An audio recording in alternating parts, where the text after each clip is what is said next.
Today in our lineup here on The Now, look, cable is expensive. We know that, and it is partially expensive because of all those extra fees. How you could soon get more transparency with your bill. Now, it's the risk of buying a puppy from a pet store that you may not realize why so many of them could end up getting sick, even dying. And new ideas to protect referees facing harassment on the job. Thank you, Chris. I'm Amanda Starantino, and thanks for joining us on The Now Indy. The Better Business Bureau has an alert out tonight about rental scams on the rise. A new study from the Bureau shows criminals are posting fake rental ads for homes and apartments, taking down payments from unsuspecting customers and leaving them without their money and without a place to stay. Fraudsters simply copy the photo and description of a property, post it online with their own contact info, and try to get a deposit and first month's rent from the victim. Crystal Housley says she was a victim and is urging others to be careful before booking a rental.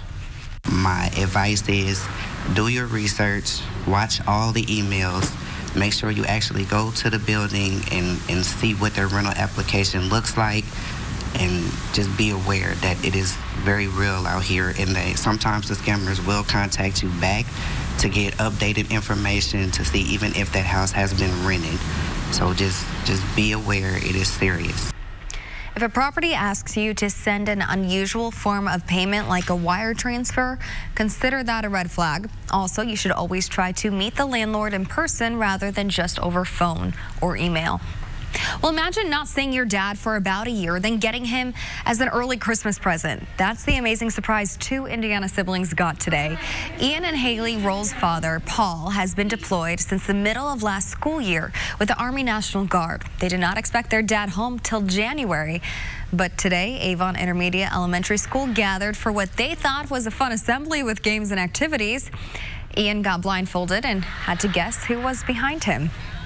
I'm so confused. Yeah. Take your blindfold off. Turn around.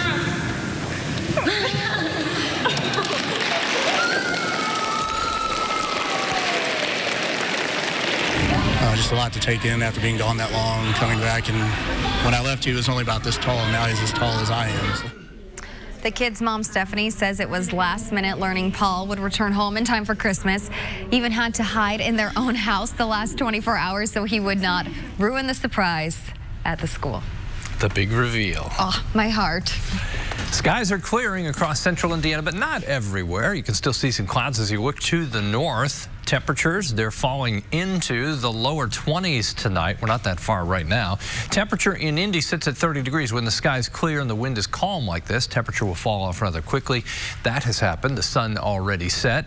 Big picture off to the east, the Great Lakes, Lake Erie, Lake Ontario, still some snow coming off of there. We did have some flurries in central Indiana during the day today. Maybe a rain-snow mix possible Saturday. We'll keep our eye on next Monday, especially Monday night, for potential snow.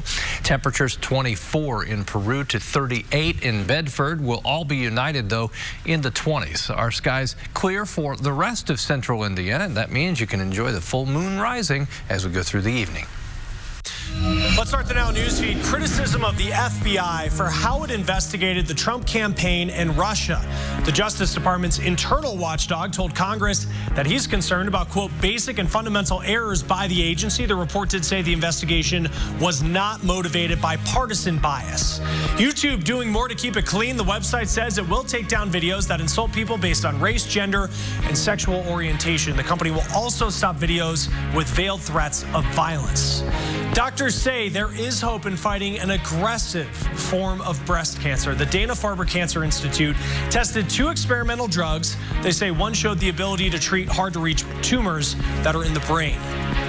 Congress approved a bill that will essentially help more people get financial aid for college and stay on reasonable tuition repayment plans. Now, both the Senate and House passed the Future Act. It does 2 main things. It allocates $255 million a year to a variety of minority schools. It also makes the process of filing for federal student aid a lot easier. The really simple way to reduce a lot of stress and confusion for students is just to use the information that the government already has on hand and allow 2 agencies, the IRS and the Department of Education, to talk to each other to eliminate a lot of hassle and red tape for students. Now, with federal agencies sharing information, that cuts the number of questions on the FAFSA by 80%. A test of the new FAFSA showed it was 39% faster to finish and also resulted in 56% fewer errors. The Future Act gets rid of additional requirements for those who qualify for Pell Grants. It simplifies the annual recertification process for people on income-driven student loan repayment plans. And Caitlin Vites with US PIRG has a colleague that faced serious financial consequences when she got tripped up in that process. The back and forth over a couple of months and miscommunication between all of those players resulted in her loan payment jumping from $25 to $500 without any real warning. Now, it's not clear just how fast this new application process will roll out, but it is said to be a top priority. All right, let's get back to our lineup. And hidden fees, they seem to be part of just so many services these days. So you are going to like this one, how you may soon get more transparency when it comes to your cable bill.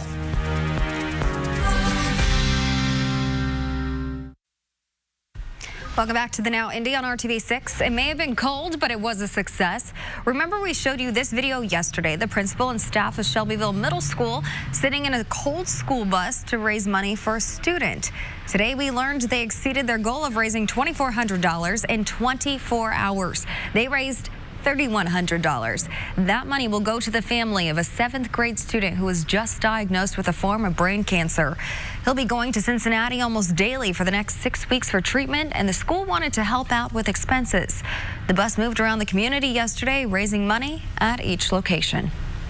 A majority of us are paying a lot more in hidden fees than we were 5 years ago. And now there's a bill moving through Congress that would take the surprise out of satellite and cable TV bills. So when you look at your cable bill and you see something like the broadcast TV fee, sort of regional sports fee, I think Comcast charges an HD technology fee. These are what we call company imposed fees, and these are what are costing consumers. Once we ran all the math, close to $450 of extra fees a year. Yikes. Consumer Reports pushed for this new disclosure in the Television Viewer Protection Act. If it passes, satellite and TV companies have to disclose all fees they add to your bill in addition to that advertised price. Consumer Reports found that companies are adding about 24% more in fees. The new legislation would also allow you to cancel your service within 24 hours without getting charged a termination fee. Now, it keeps companies from charging you for equipment also that you don't use. Well, there's now one cable company that says, you know what, you're going to take our cable modem with the Wi-Fi router and you're going to pay $10 or $11 a month, whatever it is, whether or not you use it or not. Consumer Reports says that if you do decide to cut the cord and go to internet only, a lot of those hidden fees go away.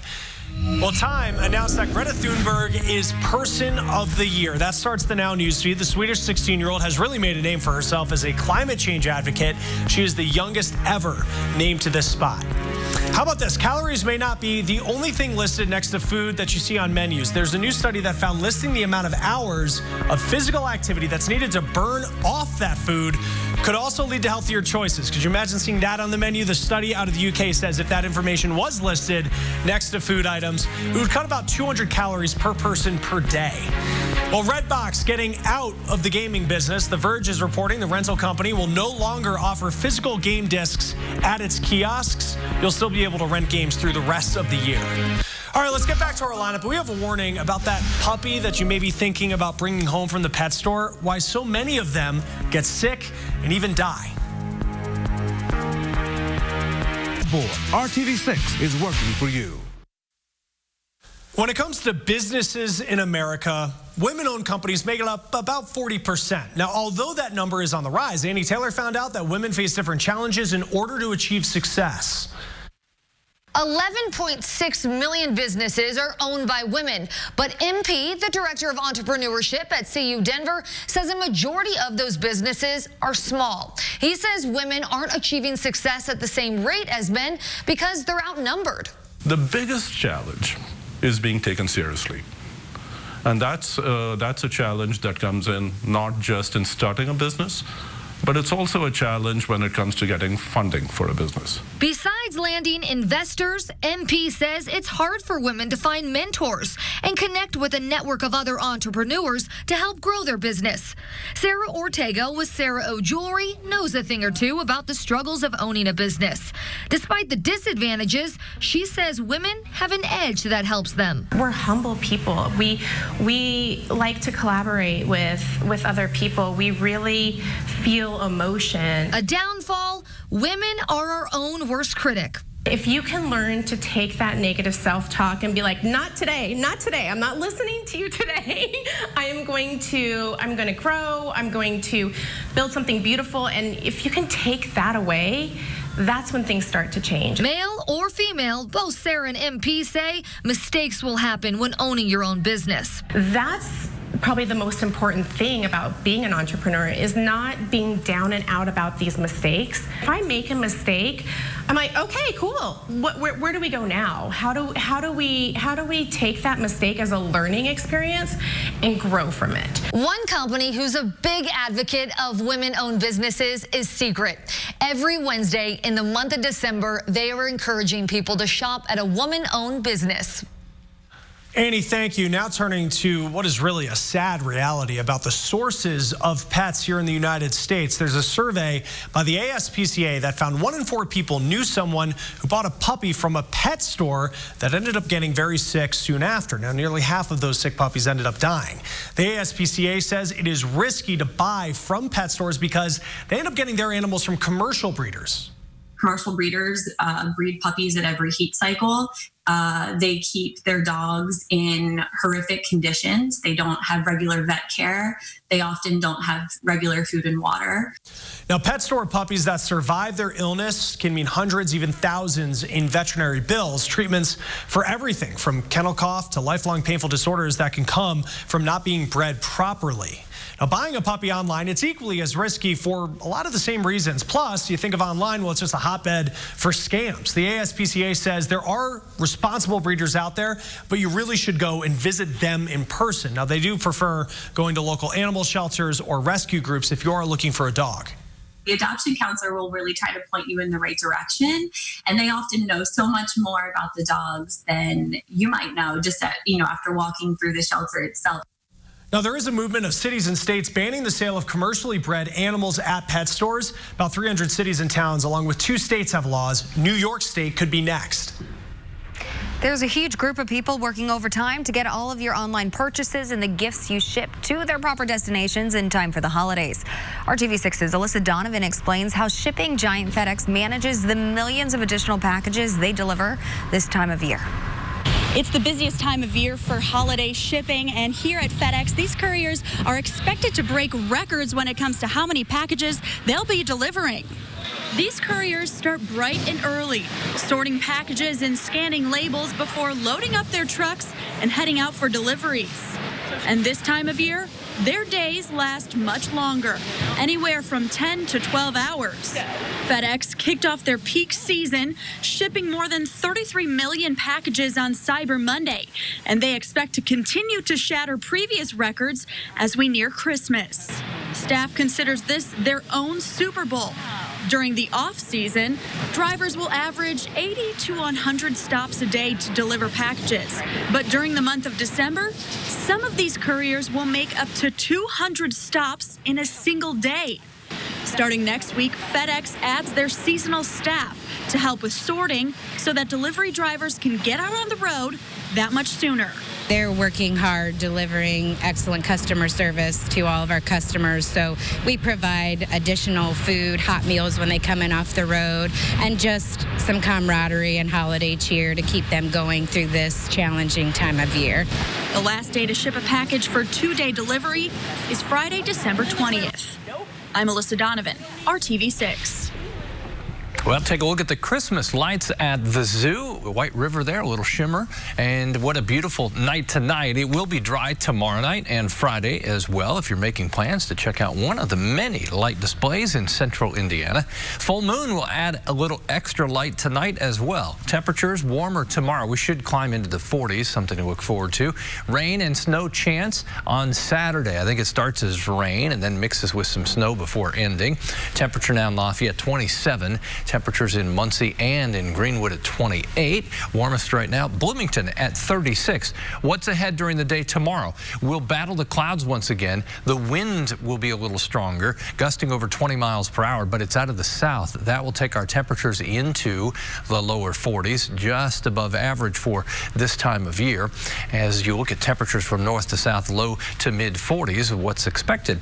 As you break down hourly forecast temperatures as we go through the afternoon hours, battle the clouds as far as trying to heat up. It's the south wind against the clouds, I guess, is the best way to look at it. Next 4 days, temperatures over the next 4 days stay in the 40s. 3 out of the 4 days, we turn colder after our rain mixing with some snow on Saturday. Then temperatures are colder. 32 will be the high to end the weekend. New state laws are impacting abortion clinics. Nearly a third of abortion providers have either closed or stopped providing the procedure in the past 5 years. The Abortion Care Network says many providers can't keep up with the cost of complying with the laws. Technology is stepping up the requirements to work in the manufacturing business. More companies are looking for people with college degrees instead of just high school. The Wall Street Journal says that plants need people who can work with robots and complex software. More than 11 million Americans pay half their monthly salary for housing. Cities across the country are trying new approaches to make it more affordable, and Bo Evans shows us what's working. The word home can mean a lot of different things, but it usually means a safe space where you can go and rest your head. It's May 20th, 2010 was my move-in date.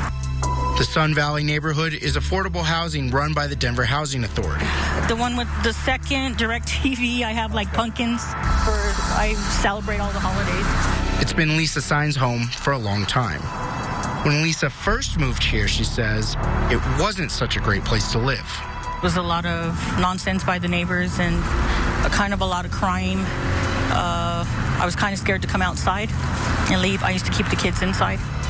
But she says things have really changed since, and Sun Valley feels more like a community. My neighbors are my family. I didn't have one. I still don't have one. I'm like the last survivor besides my 2 kids. Ismael Guerrero, who runs the Denver Housing Authority, says for a long time it was tough to get people to talk about the need for public housing. Public housing, and in some ways affordable housing overall, has for many years not been the highest priority politically as a policy. And if you ask Lisa, that stigma is real.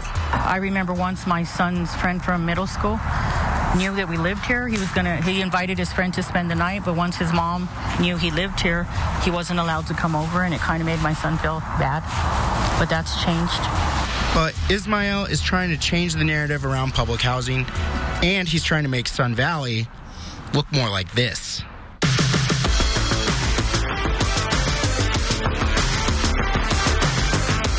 The Mariposa community is just 10 minutes away, but it looks totally different. Ismael says it's an example of public housing in the 21st century. It's what people who work in public housing call a mixed-income community, a blend of market-rate apartments and homes mixed in with low-income units. What I get really excited about is not just the housing that we provide, but I think the quality of life that we can bring and improve for our residents, especially in our newer communities. And the transformation has already started in Sun Valley. Construction has started on new mixed-income units in the neighborhood. DHA's plan says all of the low-income units will be replaced, and the area will add market-rate units as well. Going from maybe 350 total units of housing in that neighborhood today, probably to over 1,200 units over the next 5 years. Lisa says she's not worried about being pushed out of the neighborhood. I don't think it's a bad thing, and no, they're not making us leave. We leave if we don't want to live here. I think anywhere you go, there's going to be change. It's happening all around the city, not just in Sun Valley. She's right. According to the National Low Income Housing Coalition, America needs at least 7 million more affordable homes than what's currently available. And cities all over are looking for solutions. I'm Bo Evans. Bo, thank you. Next to our lineup, a growing number of referees are facing harassment on the job. Ahead, we're taking a look at the push to get them some new protections.